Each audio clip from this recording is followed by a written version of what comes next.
It started on a night when the rain hit the pavement so hard it sounded like glass breaking. Inside an old public hospital in the city, the emergency room flickered with dull fluorescent lights. Nurses moved fast. People groaned behind half-open curtains. But nobody noticed the young couple standing at the reception desk, soaked to the bone, their arms wrapped tight around a tiny boy who wouldn't stop shivering. Lucas and Emily looked like any young parents, too young, too broke, too desperate to keep pretending they had everything under control. The nurse at the front didn't even look up at first, just typed. Lucas's voice cracked. "Please, our son, he has a fever, he's not breathing right." Finally, the nurse's eyes flicked up, blank. "Insurance card?" Emily dug through her bag, hands trembling. Her wallet wasn't there. Lucas patted his pockets, turned them inside out. The rainwater dripped onto the counter, like the sound of seconds running out. "We have insurance, I lost my wallet on the bus, I can pay, I swear."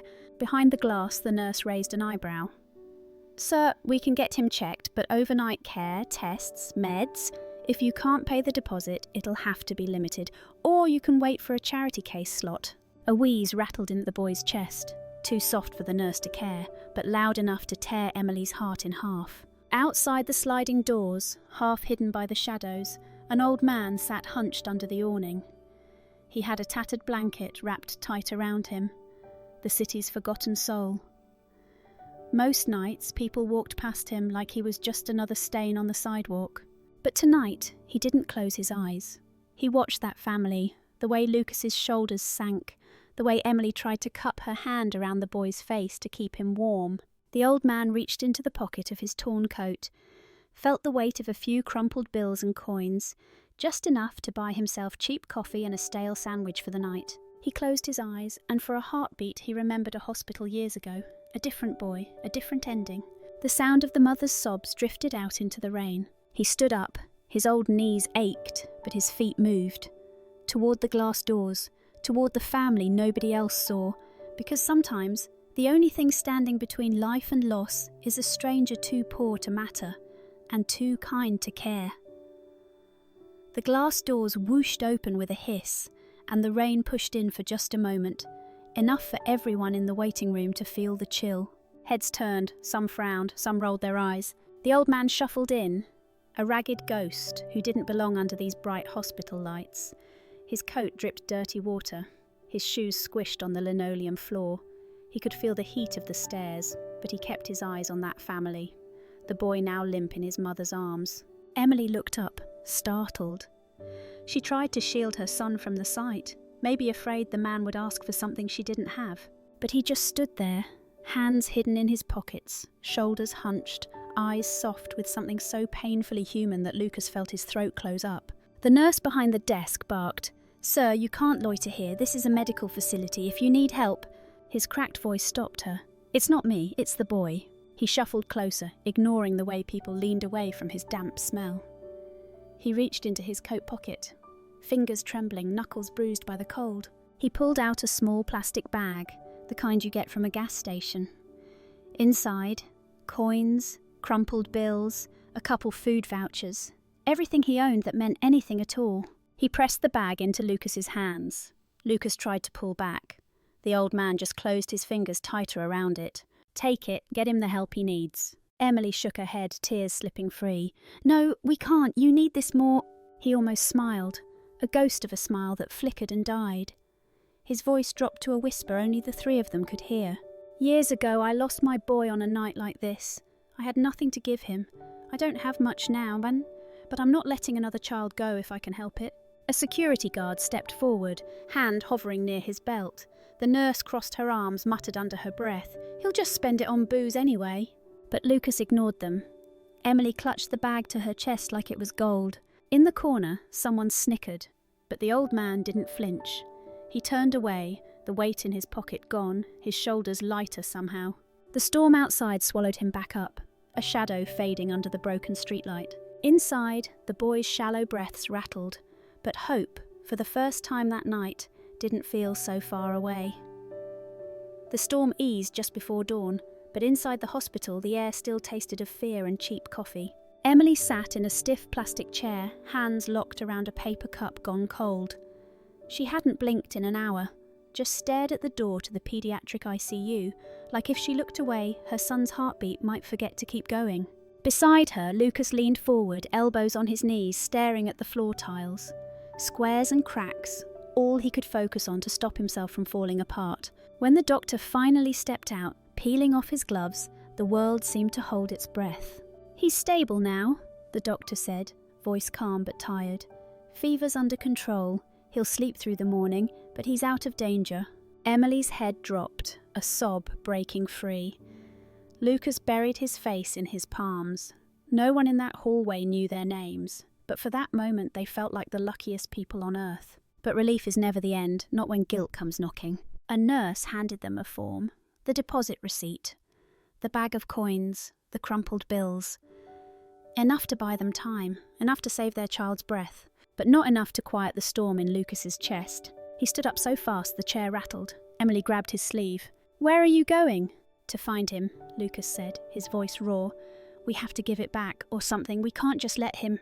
Emily looked at their boy through the glass. Small, asleep, a tangle of IV lines and beeping monitors. "Will he even still be there?" Lucas just shook his head. "I don't care. I have to try." Outside, the rain had stopped, but the city hadn't woken up yet. Puddles glowed under the parking lot lights. Lucas walked around the building twice, peered under the bus stop shelter where the old man sometimes curled up. Nothing. He asked the security guard at the corner. The man shrugged. "We don't keep track of people like him, sir."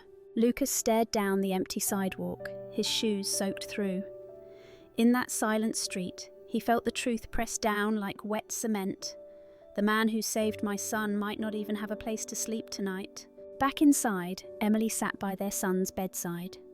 She took the bag that once held those coins and folded it neatly, tucking it into her purse. A promise that they wouldn't forget. That one day, somehow, they'd find him again. Years passed, cities grew, faces changed, but some memories stay right where you left them, behind your ribs, beating along with your heart. Alex didn't remember much about that night when he was 4, just flashes. The cold that made him shake so hard he thought he'd break, the smell of rain mixed with stale coffee, the shape of a bent old man's coat drifting back into the storm. But his parents never let him forget. They kept the story alive every year on his birthday.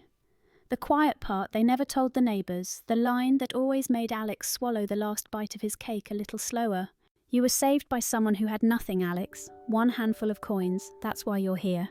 Growing up, he kept that bag. The same crumpled plastic, the faint smell of copper and street dust long gone.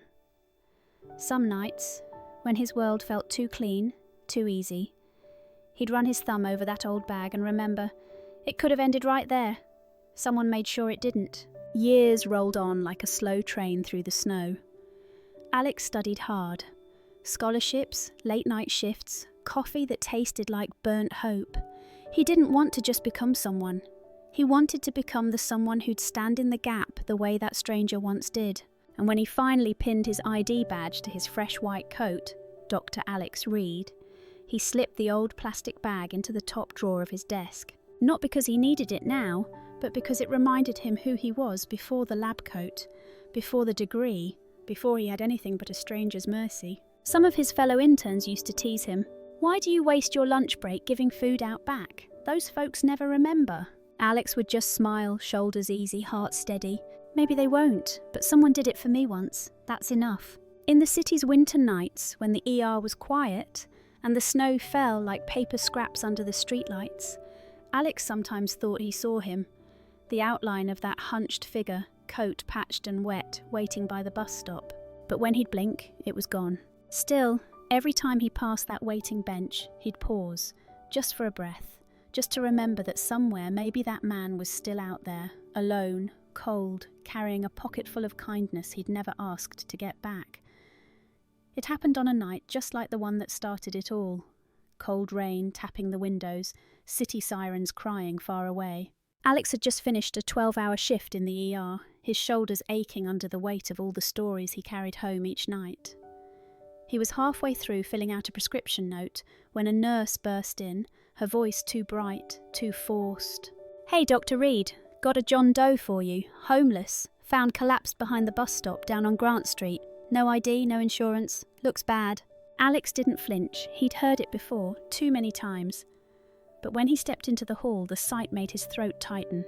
Under the harsh hallway light, a stretcher creaked past him.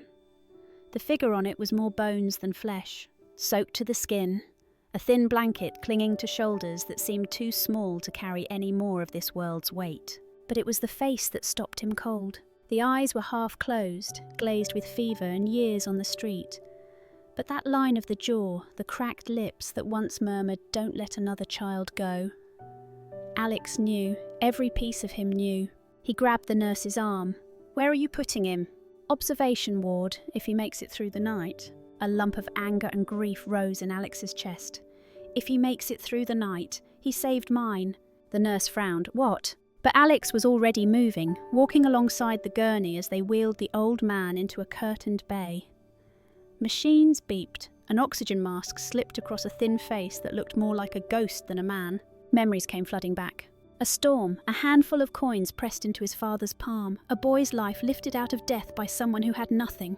Alex wanted to shake him awake and to say, "Look, I made it. I'm here because you didn't turn away." But the old man just lay there, breath rattling like wind through bare branches. He stayed by the bedside, ignoring the glances from other doctors. The whispers, "Why is he wasting time on that old drunk?" He didn't care. He watched every beep on the heart monitor. He adjusted the blankets when the night nurse forgot. He wiped the man's forehead with the same care he'd give his own father, maybe more. Because sometimes family is not the blood you're born with, but the stranger who kept your heart beating when no one else did. Outside, the rain fell harder. Inside, a single tear slid from the corner of the old man's eye, like he knew, even in sleep, that the coins he gave away had come back 1,000-fold. The hallway outside the observation bay buzzed with the same dull routine. Clipboards shuffling, nurses exchanging tired jokes to keep the cold away. But inside that small curtained space, the world felt like it was holding its breath. Alex stood over the old man's bed, adjusting the IV drip for the third time that hour. He could feel the nurse at the station staring, hear the low hum of "Why bother?" in her silence. When the charge nurse finally spoke, she didn't bother to lower her voice. "Dr. Reed, you know this patient can't pay, no insurance, no next of kin. You really want to burn hours on this? We've got families waiting, kids with actual coverage." Alex didn't look up. He placed a fresh warm blanket over the old man's bony shoulders, careful not to tug the oxygen line. "He's my patient, that's enough." A junior resident stepped closer, arms crossed, eyes sharp with the smugness of someone who's never had to beg for help. "Come on, Alex, the guy's a lost cause. You think he'd do the same for you?" The words made Alex's jaw clench so tight it hurt. He already did. For a moment, the young doctor seemed caught off guard. But then he just scoffed, flipped through the chart like the old man was just another unpaid debt in a dying body. "Suit yourself, but don't come crying when admin questions your numbers." Alex closed his eyes, let the voices fade. He thought of his mother's sobs that night years ago, his father's broken whisper, "Someone gave us everything when we had nothing." He thought of a little boy's heartbeat steadied by coins that meant food for another man, and how that man had walked away into the rain, invisible. "Not this time," Alex murmured, "no more invisible." He used his lunch break to call every social worker he knew, hunting for any charity bed that would cover the old man's care. When no one answered, he signed the temporary hold slip himself, taking responsibility, pushing his own shift hours further into the red. That night, when other doctors filed out into the drizzle, Alex stayed. He sat by the old man's bed, the only sound the soft beep of the monitor, and the rain tapping on the window like a promise. At one point, the old man stirred, eyes fluttering open just enough to see Alex's face under the pale light. His cracked lips moved, voice like wind through dead leaves. "You shouldn't waste your time, kid." Alex leaned closer, his hand gently covering the old man's cold fingers. "It's not a waste. You gave me a life I shouldn't have had. Let me give you a night you shouldn't have to face alone." The old man tried to smile. A ghost of a smile that said thank you, that said I remember, that said maybe it was worth it after all. The next morning, the hospital hallways smelled like fresh coffee and wet shoes, the usual hum of life that moves too fast to see who it leaves behind. But in room 2 and 14, time seemed to have cracked. Every tick of the clock was a battle. Alex stood at the old man's bedside, watching the monitors flash warnings in red and yellow.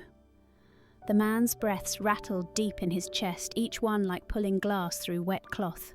A head nurse peeked in, arms folded, voice clipped. "Dr. Reed, your John Doe's oxygen levels are tanking. Respiratory says we either move him to critical care, which we don't have a covered bed for, or you know the protocol." Alex knew what protocol meant. Let him go. Call it comfort care. Quietly clear the bed for a patient who could pay. He looked at the chart, at the scrawl of test results that all screamed no chance. But all he could see was that rain-soaked night, a stranger pressing coins into his father's palm with shaking hands. He could hear the echo of his father's voice. "That man gave us more than we ever gave back." The admin rep showed up, tie straight, voice smoother than his smile. "Dr. Reed, we have other patients waiting. No insurance, no next of kin. The board won't sign off more funds for this case. It's the system, son." Alex slammed the file shut, jaw tight. "He's not just a case, he is why I'm standing here. He's family." The admin's lips twitched, almost pitying. "You can't save everyone." Alex looked back at the old man, so small under the crisp white sheets, his hand curled around empty air. A memory flashed.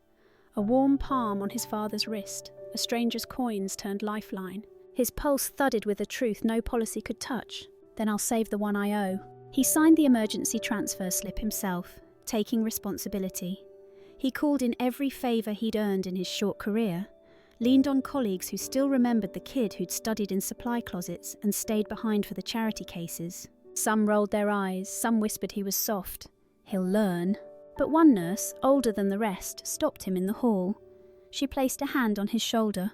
"It's good you haven't learnt yet, Dr. Reed. Don't ever learn to walk past a soul like him." Back in the room, the old man stirred, eyes cloudy, voice dust dry. "Why, you do this? I'm nobody." Alex leaned down, forehead almost touching the old man's. "No, you're the reason I am somebody." Outside, the world went on. Cars splashing through puddles, people hurrying to jobs, to dinners, to lives they'd never know had been saved by a beggar's handful of change. Inside, Alex held the man's hand, the way his father had once held his. Outside, the rain had finally stopped, but inside that little hospital room, the air still felt heavy, like every unsaid word was pressing against the ceiling. Alex sat by the old man's bedside, elbows resting on the metal rail. He hadn't slept, the stubble on his chin a rough testament to the hours he'd traded for one man's breath. The old man's eyes fluttered open, glassy and pale. For a heartbeat, they darted around the room like a lost child's. "Where?" Alex leaned closer, his voice softer than the hum of the monitors. "You're at St. Mary's. I'm your doctor. Do you remember me?" The old man blinked, confusion and pain twisting his mouth. Then, slowly, a flicker of memory. The hallway lights, the boy in a woman's arms, the coins pulled from a torn pocket. "Little boy, sick, rain?" His voice broke, a dry cough rattling in his chest. Alex grabbed a cup of water, held it to the cracked lips. "That boy lived because of you. That boy is me." For a moment, the old man's cloudy eyes cleared, like a window wiped clean after years of grime. He stared at Alex, mouth trembling. You the boy?" Alex nodded, the lump in his throat too thick to swallow. "Yes, you saved me. You didn't have to, but you did, and you didn't even wait to hear my name." The old man's eyes shone with something more than tears, a kind of disbelief that what he'd done in a forgotten corner of a stormy night had actually meant anything. He tried to laugh, but it came out a shudder. No one cared when I begged, but I couldn't let a child." His voice faded. Alex reached for his hand, the veins like dry riverbeds, skin paper thin. "You gave up everything that night. You didn't know me. You just saved me." The old man's fingers twitched around Alex's. A ghost of a smile tugged at his mouth. "Didn't waste it then, huh?" The beeping of the monitor steadied, a fragile sound, but alive. Alex brushed the man's hair back like a son would do for a father he was about to lose, or maybe about to find again.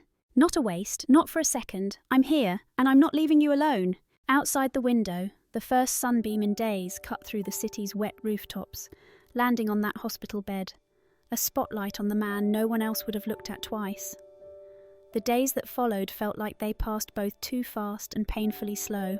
Alex stayed by the old man's side, refusing to let him slip away like just another nameless shadow in a city that had never stopped to see him. He adjusted the oxygen when it hissed too loud. He dampened a cloth for the fevered skin. And when he had to step out to handle other patients, he always came back. A silent promise that the old man would never wake up alone. One afternoon, the old man woke with a ragged breath, eyes fluttering like a broken moth's wings. Sunlight streamed through the blinds, catching on the silver in his hair matted from sleeping on park benches, from being unseen for so long. Alex leaned in, voice steady even when his chest felt tight enough to crack. "You're safe, okay? You don't have to worry about where you'll sleep tonight, or tomorrow." The old man's lips trembled, words cracked between shallow breaths. "Didn't think anyone would care?" Alex squeezed his hand, knuckles white with the force of holding him here, for just a little longer. "You taught me how. You did. You showed me you don't need a lot to change someone's whole life." A nurse slipped in with a chart, glanced at the machines, the numbers told the story. Not much time. She tried to pull Alex aside, whisper something about comfort care, do not resuscitate. But Alex shook his head. No cold policies tonight, no slipping away unnoticed. He sat back down, took the old man's hand in both of his, warming it, anchoring him here. The old man's breathing stuttered. His eyes glazed, but they held Alex's gaze like they were trying to memorize it. A face he'd saved, a life he'd made possible. His lips moved. Alex leaned so close he could feel the brittle rasp of the words. "Thank you for letting me matter." Alex pressed the backs of the man's hand to his forehead, tears blurring the pale hospital walls into something softer, almost gentle. "You always did, you always will." The monitor's beeping slowed, a lullaby for a man who'd never had a proper bed, who'd never expected a final goodbye.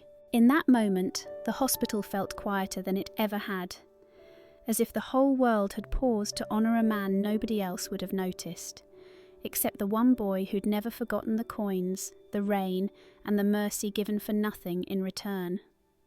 In the days after the old man took his final breath, the hospital returned to its ordinary buzz. Patients came and went, nurses called out names that would never be his. But for Alex, every corridor felt different, like echoes of footsteps he never wanted to forget. The admin office asked if there was next of kin to claim the body. There wasn't. They asked if anyone wanted to cover the burial costs. Nobody did. So Alex signed the form himself, no hesitation, no fuss. "Family," he told the funeral director, when the man raised an eyebrow at the line that read, "Relationship to deceased." "He's family." On the day of the funeral, the sky threatened rain again.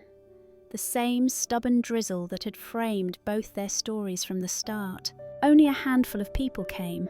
A few nurses who'd seen Alex at the man's bedside every night. The janitor who sometimes slipped the old man sandwiches when no one was watching. No flowers from relatives, no polished suits, just Alex in his white coat under a dark trench, standing by a plain wooden box. He tucked the old plastic bag, the one with the faded coins, inside the coffin, beside the man's weathered hands. A circle closed, a debt repaid, and then some. Back at the hospital, some young interns whispered, "Why'd Dr. Reed bother? The guy was nobody." Alex heard them. He smiled, just a sad, quiet smile. "He was the reason I'm here. Maybe one day you'll have a reason too." That night, Alex stayed late again. He slipped out through the staff door with bags of warm meals, heading to the same shelter the old man had once drifted near. Under the streetlight, he spotted a boy, young, thin, wrapped in a blanket too small for winter. Alex crouched down, handing him a bag. "You okay out here?" The boy looked up, eyes wide. The same eyes Alex once had, staring at a world too big and too cold. "It's just me," the boy whispered. Alex rested a hand on his shoulder, the drizzle misting his hair like a blessing. "It won't always be. Sometimes a stranger shows up when you least expect it, and sometimes that stranger becomes the reason you live." As he walked away, the rain fell softer, like it knew the world was still turning thanks to a man nobody thought would matter. Sometimes the smallest things we give away, a coin, a smile, a warm word in the rain, can grow into something far bigger than we ever see in this life. And maybe we'll never know whose life we saved just by not looking away. But what matters is, when the chance comes, we choose to care. Because the world doesn't remember every face, but it always carries forward every quiet act of kindness. Thank you for choosing to spend these moments with this story, out of thousands you could have watched tonight. If this touched your heart, I'd love to hear your thoughts below. Every word you share keeps this little corner warm for all of us. Don't forget to like and subscribe if you'd like to listen to more gentle stories like this. Take care, and I'll be right here, waiting to share the next story with you soon.